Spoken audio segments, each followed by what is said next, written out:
paz do Senhor, amados e amadas, boa noite. Nessa hora nós queremos boa noite, bom dia, não sei que horas que você vai assistir esse vídeo. Tem gente me dizendo assim, pastora, não dá para acompanhar, mas eu vejo depois. A hora que você vê, o importante é que você esteja com o teu coração aberto para ouvir a palavra, para junto comigo a gente aprender mais um pouco daquilo que Deus deixou registrado na sua palavra. Nessa hora, você que como eu tem sede de conhecer, quer entender os segredos que Deus tem para revelar, porque Ele deixou aos seus amados, a quem tem sede da palavra, que você coloque a mão no seu coração e diga comigo, Senhor, eis-me aqui, quero ouvir a Tua voz, ensina-me, Espírito, revela aquilo que preciso, alimenta o meu ser, o meu espírito, com a chama da Tua verdade, que liberta, que fortalece, que tira todo o medo e que nos dá alegria e certeza da Tua presença, do Deus que cuida de nós. Fala conosco em nome de Jesus. Amém. E nessa hora eu quero te convidar a abrir a palavra do Senhor no livro de Apocalipse, capítulo 6, versículo 12 a 17. Hoje nós estamos abrindo o 6º selo e nós vamos estar meditando a respeito desse momento, um momento muito importante onde os 7 selos são abertos, mas no 6º selo se encontra no versículo de número 12 e eu te convido a ler nessa hora. Vi quando o Cordeiro abriu o 6º selo e sobreveio grande terremoto.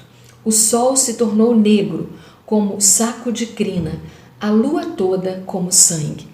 Palavra do nosso Deus, e é uma palavra revelada a João, porque João está tendo a visão dos últimos dias na ilha de Patmos, e a palavra Apocalipse, a revelação de Jesus Cristo, ela traz aquilo que está para acontecer nos últimos dias. Ao longo do tempo, desde a morte e ressurreição de Jesus, foram acontecendo coisas na vida da igreja.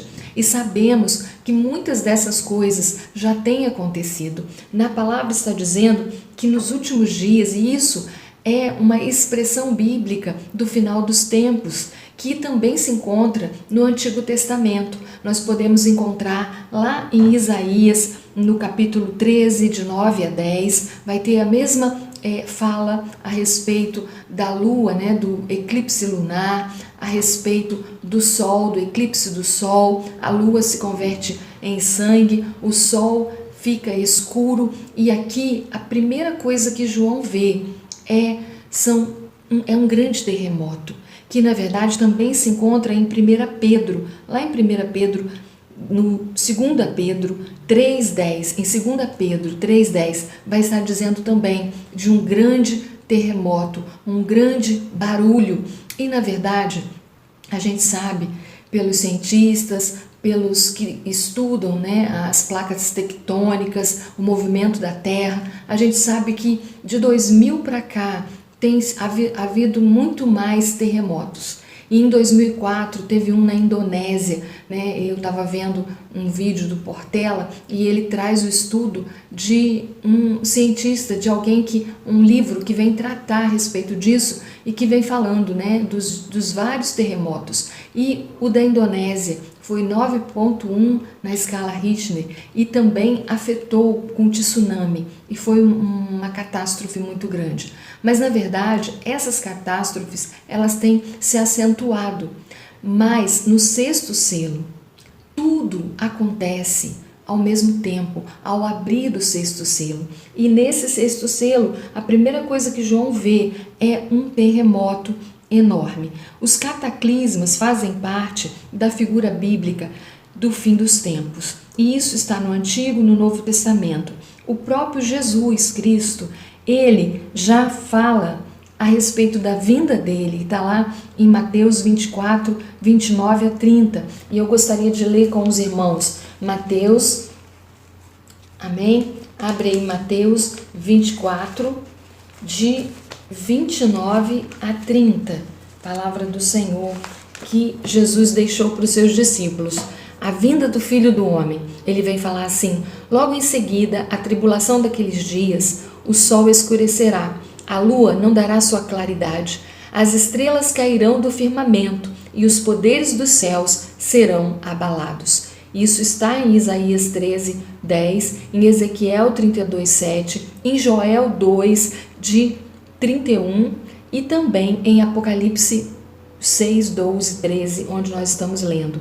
Então aparecerá no céu o sinal do Filho do Homem.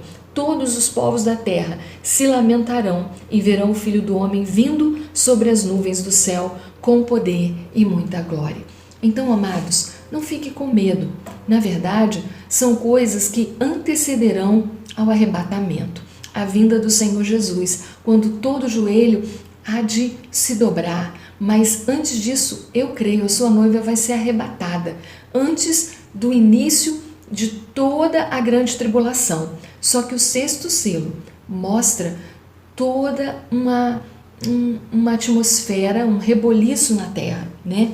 E a gente vai ver no versículo 13, as estrelas do céu, lá em Apocalipse 6, 13, as estrelas do céu cairão pela terra como figueira, como abaladas pelo vento forte, deixa cair os seus figos. E o que me chamou a atenção quando eu estava lendo é que, irmãos, primeiro João vê um grande terremoto, que está lá em 2 Pedro 3,10. E isso tem aumentado, e a gente já falou isso. Mas João está vendo isso há 2000 anos atrás.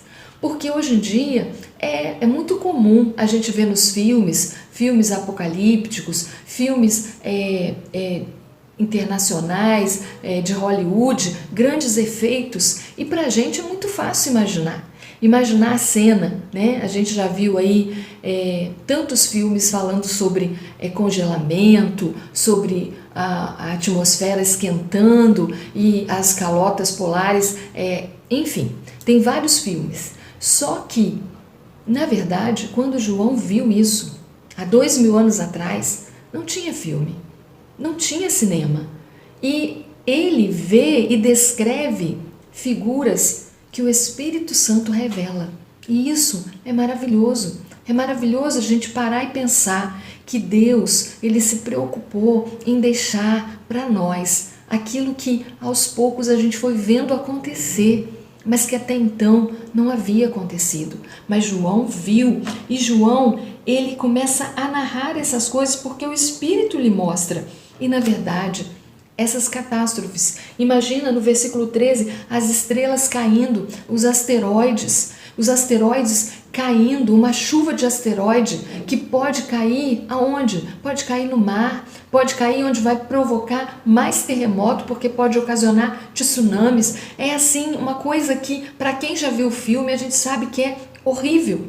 Mas na verdade, João está vendo como se ele estivesse abrindo uma cortina e vendo os últimos dias. E aí ele nos descreve o céu, né? Versículo 14 vai dizer: o céu recolheu-se como um pergaminho quando se enrola. Então todos os montes e ilhas foram movidos do seu lugar. Isso está lá em Isaías 34, 4. Da mesma forma, quando o profeta declara numa linguagem de fins de tempo algo que está por vir, né? No dia do juízo do Senhor, no dia do juízo. E essa palavra até é de Joel, que eu queria ler também, porque está lá em Joel, no capítulo 2, no versículo 30. Mostrarei prodígios no céu e na terra, sangue, fogo, colunas de fumaça. O sol se converterá em trevas e a lua em sangue, antes que venha o grande e terrível dia do Senhor. O mesmo que está sendo falado por Jesus Cristo em Mateus 24, 9. O que eu estou querendo dizer com isso? Que a Bíblia, ela se completa. Que o Antigo Testamento narra coisas que o Novo Testamento vai cumpri-las. Quando Jesus fala, ele está falando daquilo que ele conhecia como promessa lá do passado, mas que ele, como Filho de Deus, sabia que era promessa para o nosso futuro, para o futuro da igreja, antes do dia terrível do Senhor. Mas aqui é uma coisa que veio na minha cabeça quando eu estava estudando, é uma música que quando eu era criança, né, a gente cantava, e quando eu cantava eu achava muito linda, e eu ensinei para as minhas crianças quando eu dava aula na escola dominical, Quem faz as estrelas voarem sem som? Por que não se batem numa colisão? Quando o mundo gira, o que me prende no chão? Eu sei, é um milagre, é um milagre. Posso afirmar, Deus está comigo onde quer que eu vá. É um milagre tão grande assim, Ele tem tempo para cuidar de mim. É um milagre, sim. Eu, quando cantava essa música com os pequenos adoradores da época, eu ficava pensando isso. É um milagre, porque não se batem os asteroides, as estrelas, não se batem, não se colidem, estão no universo e o cuidado de Deus. E aqui é, na verdade, a Bíblia afirmando através da visão de um homem que jamais sonhou em conhecer a tecnologia de hoje, mas amados, a verdade é que se dois países, e aí os cientistas vão dizer isso, se dois países hoje que têm o poder armamentício de bombas nucleares, se dois, Estados Unidos, Rússia, sei lá, qualquer um que tenha, detonem duas bombas ao mesmo tempo, é capaz de tirar a Terra do eixo. Então, o que nós lemos no versículo 14, quando nós lemos, então os montes e a ilha serão movidos do seu lugar, isso eu vi também na fala do Portela, do Pozella, quando ele estava falando desse livro que ele leu, e ele estava dizendo que os cientistas afirmam isso, que quando João descreve o pergaminho, se encolhendo, ou seja, o livro da Bíblia era um pergaminho, por isso que João fala de um pergaminho, porque não havia a Bíblia como haviam pergaminhos, e ele diz que o céu, ele se encolhe como um pergaminho que se fecha. O que é isso? É um total reboliço no universo. Aquilo que é um milagre, que Deus coordena com todo cuidado para que nenhum mal nos sobrevenha, antes do dia terrível do Senhor, antes do seu juízo, e quando Ele arrebatar a sua noiva, Ele vai permitir que todas essas coisas aconteçam. Ele vai permitir que realmente o céu, a terra e tudo seja colocado de maneira diferente. Amados, isso é muito forte, é tão forte que tiraria realmente a terra do lugar. E isso é provado cientificamente. Quando a gente vê nesses filmes, já teve a bomba de Hiroshima, mas quando a gente vê aquela explosão, é isso que João viu. E isso João não fazia ideia, mas eu e você fazemos. A gente sabe que isso hoje é possível e cada vez mais possível. Então, amados, fica ligado. E o versículo de número 15 vai estar dizendo assim: os reis da terra, os grandes, os comandantes, os ricos, os poderosos, todo escravo e todo livre se esconderam nas cavernas e nos penhascos dos montes. E disseram aos montes e aos rochedos, versículo 16, cai sobre nós e esconde-nos da face daquele que se assenta no trono e da ira do Cordeiro. Isso está lá em Oséias 10, 8. Amados, é muito interessante, porque no momento em que todas essas profecias estarão se cumprindo, os reis, os ricos, os poderosos, os que conhecem, porque essa palavra, ela foi falada, ela foi estudada. Talvez muitos estudem sem entendimento, sem temor, mas outros têm conhecimento dela. E eles vão estar correndo para os esconderijos. Olha o que João está vendo. E o cenário apocalíptico, ele já existe. Porque hoje, um país que sofre guerras, que já sofreu ataques de guerra, de bomba, ele tem esconderijo subterrâneo, ele tem lugar de refúgio nas montanhas, no interior da terra, e nesses lugares os países já estão guardando, estocando. Tem pessoas ricas. Um dia eu assisti num programa, que estava mostrando lugares onde os ricos já têm estoques de alimento, onde poderosos já têm lugar para poder sobreviver, e para lá tem sido levado estoques, porque esse dia vai chegar E isso que João viu é incrível, porque há 2000 anos atrás esse homem na ilha de Patmos viu coisas que hoje é possível, porque já existe, mas na época não existia. E ele viu os poderosos, os ricos, os governantes fugindo, indo para os montes, indo para os esconderijos subterrâneos. Isso já existe nos nossos dias e eu quero te chamar a atenção para uma coisa, que eles correm para se esconder, né? E isso é um efeito que está lá na abertura do 6º selo, essa linguagem, esse efeito catastrófico provocada pela abertura do 6º selo, mas o ser humano, ele tem, e é incrível porque no versículo 16, o ser humano vai ter a mesma disposição, a mesma reação de Adão e Eva, tentando se esconder com medo de aparecer diante de Deus. Porque em vez de se arrepender, eles se escondem. E mais uma vez, João vê algo que nós hoje temos ideia, mas que ele não tinha. E isso, essa magnitude da revelação de Cristo, me traz uma certeza de que Deus quer muito que a gente saiba para que a gente esteja se consertando. Porque esses poderosos, eles, no versículo 17, eles começam a orar. Porque eles correm para se esconder e começam a orar. Só que a oração deles está toda errada. Porque eles começam a orar, mas a oração deles do versículo 17 é: porque chegou o grande dia da ira deles, da ira do Cordeiro, da ira de quem se assenta no trono. Ele está dizendo isso, da ira de Deus e do Cordeiro Jesus Cristo. Chegou o dia da ira deles. E quem é que pode suster-se? Quem vai nos salvar? Esse povo corre para se esconder porque em vez de se arrepender, em vez de buscar a Deus, eles começam a pedir salvação, alguém que os salve da ira de Deus. Amados, não tem como. No Salmo que nós lemos ontem, o Salmo 3, vai dizer que não tem como fugir da ira de Deus. Que não tem.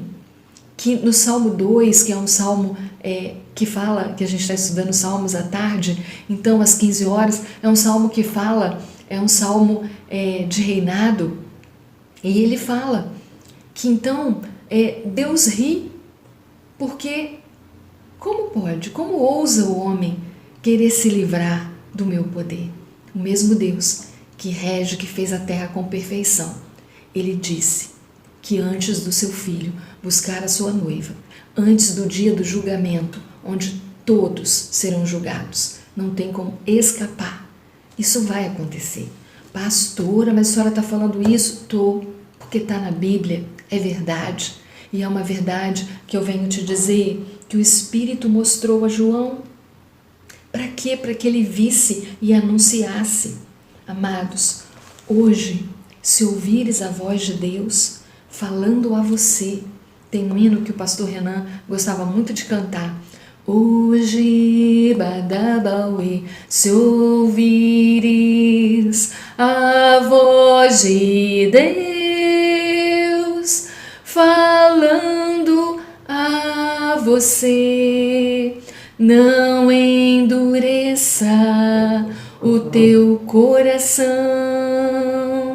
Deus está te chamando, Deus está te falando. A hora é agora, a hora é agora de se entregar. Se entregue ao Senhor. Não fique procurando saída. A saída é Jesus Cristo. Ele se deu por nós. A palavra do Senhor, ela é clara e ela é fiel. Em João 3,16 diz que Deus amou o mundo de tal maneira que deu seu Filho para que todo aquele que nele crê não pereça, mas tenha a vida eterna. Então, Ele não quer que você e eu morramos. Ele quer que nós tenhamos a vida eterna. Por isso Ele deu seu Filho. E seu Filho vai buscar sim a sua noiva, que sou eu e você, que teme, que se rende, que não está preocupado em fugir para os lugares subterfúgios, não está preocupado em estar diante daquele que vive e reina, o Rei dos Reis. Estar diante dele no dia do juízo, porque ele conhece o meu coração, porque eu confesso que só Jesus salva. E quando eu confesso, lá em João vai dizer que o Senhor me confessa junto ao Pai. E em João também, no capítulo de número 1, versículo 12, vai dizer assim: mas a todos quanto o receberam, deu-lhes o direito de serem filhos de Deus. Deu-lhes o direito de serem filhos de Deus. Então, amado, não tenha medo do Apocalipse, não tenha medo do sexto selo, porque Jesus virá buscar aquele que é filho, aquele que confessa Jesus Cristo como único e suficiente Salvador. Só Jesus é a salvação. O Salmo de número 3 termina o seu versículo 8 dizendo: só Deus é a salvação. Se Deus é a tua salvação, se pela fé Jesus Cristo é o teu Salvador, se não é, corra para a presença dEle, entrega o teu caminho ao Senhor. Diga: Senhor, eu quero viver pela fé. Eu quero e recebo Jesus como meu Salvador e Senhor. Nessa noite, eu entrego a minha vida e creio na vida eterna. Não temo a morte. Eu não temo a morte, porque o Senhor Jesus ressuscitou. Ele vive e Ele virá buscar a sua noiva.